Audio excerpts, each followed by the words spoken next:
জুলাই আন্দোলনে গোলাপগঞ্জের ৭ শহীদ পরিবারের সদস্যদের সাক্ষাৎ ও মতবিনিময় করতে আগামীকাল গোলাপগঞ্জে আসছেন জাতীয় নাগরিক পার্টি এনসিপি এর কেন্দ্রীয় নেতৃবৃন্দ।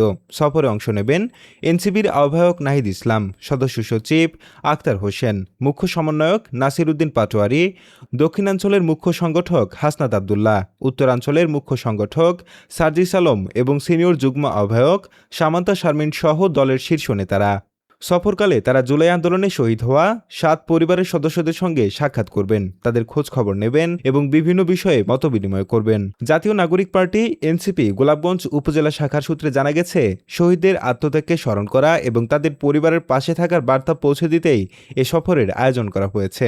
এ সময় স্থানীয় নেতাকর্মী ও বিভিন্ন শ্রেণী পেশার মানুষের সঙ্গেও মতবিনিময়ের কর্মসূচি থাকতে পারে। কেন্দ্রীয় নেতাদের এ সফরকে ঘিরে গোলাপগঞ্জে এনসিপির নেতাকর্মীদের মধ্যে ব্যাপক আগ্রহ ও প্রস্তুতি লক্ষ্য করা যাচ্ছে। ২৪ জুলাই গণঅভ্যুত্থানে আমাদের গোলাপগঞ্জের ৭ শহীদের পরিবারের সঙ্গে সাক্ষাৎ করতে আমাদের এনসিপির কেন্দ্রীয় নেতৃবৃন্দ আগামীকাল গোলাপগঞ্জ আসছেন। এই গোলাপগঞ্জে আগমন উপলক্ষে আমাদের আইন শৃঙ্খলার যে দিকটা আছে, এগুলা প্রশাসনের সর্বোচ্চ সহযোগিতা আমরা কামনা করলাম। আর প্রশাসনে অলরেডি অনেক সাহায্য করে, আমরা যতটুকু দেখতাম পারলাম। আর আমরা অনুষ্ঠান কেন্দ্রীয় নেতৃবৃন্দর মধ্যে আমরা এনসিপির আহ্বায়ক জনাব নাহিদ ইসলাম ভাই, এর বাদে সদস্য সচিব আক্তার হোসেন, এরপরে হাসনাত আবদুল্লাহ, নাসির উদ্দিন পাটোয়ারি, সার্জিস আলম সহ কেন্দ্রীয় অন্যান্য নেতৃবৃন্দ উপস্থিত থাকবা। আশা করি আমরা অনুষ্ঠানটি খুবই শান্তিপূর্ণভাবে সমাপ্ত হবে। আগামীকালকে ৩০ তারিখ দুপুর ১২টার সময় আমাদের গোলাপগঞ্জ পৌর অডিটোরিয়ামে উপস্থিত থাকবেন আমাদের জাতীয় নাগরিক পার্টির কেন্দ্রীয় কমিটির আহ্বায়ক, আমাদের বিরোধী দলীয় চিফ হুইপ মাননীয় সংসদ সদস্য নাহিদ ইসলাম সহ আমাদের কেন্দ্রীয় কমিটির সিনিয়র নেতৃবৃন্দ এবং আমাদের সিলেট জেলার নেতৃবৃন্দ। ওনারা গোলাপগঞ্জে ৭ শহীদের পরিবারের সাথে সাক্ষাৎ এবং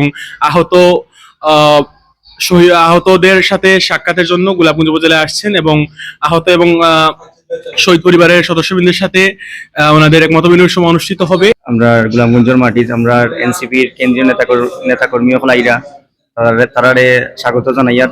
এ বিষয়ে গোলাপগঞ্জ মডেল থানার ভারপ্রাপ্ত কর্মকর্তা ওসি মোহাম্মদ সবেদ আলী বলেন, এনসিপির কেন্দ্রীয় নেতৃবৃন্দের আগমন উপলক্ষে আইনশৃঙ্খলা পরিস্থিতি স্বাভাবিক রাখতে প্রয়োজনীয় নিরাপত্তা ব্যবস্থা গ্রহণ করা হবে। শান্তিপূর্ণ পরিবেশ বজায় রাখতে পুলিশ সতর্ক অবস্থানে থাকবে।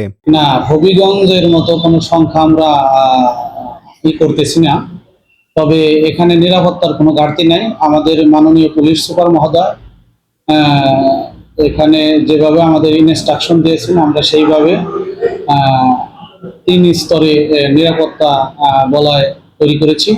তাছাড়া আমাদের পুলিশ লাইন থেকেও যথেষ্ট পরিমাণ এক্সট্রা ফোর্স মোতায়েন থাকবে। এখানে কোনো অপ্রীতিকর ঘটনার উদ্ভব হবে বলে আমি আশঙ্কা করছি না।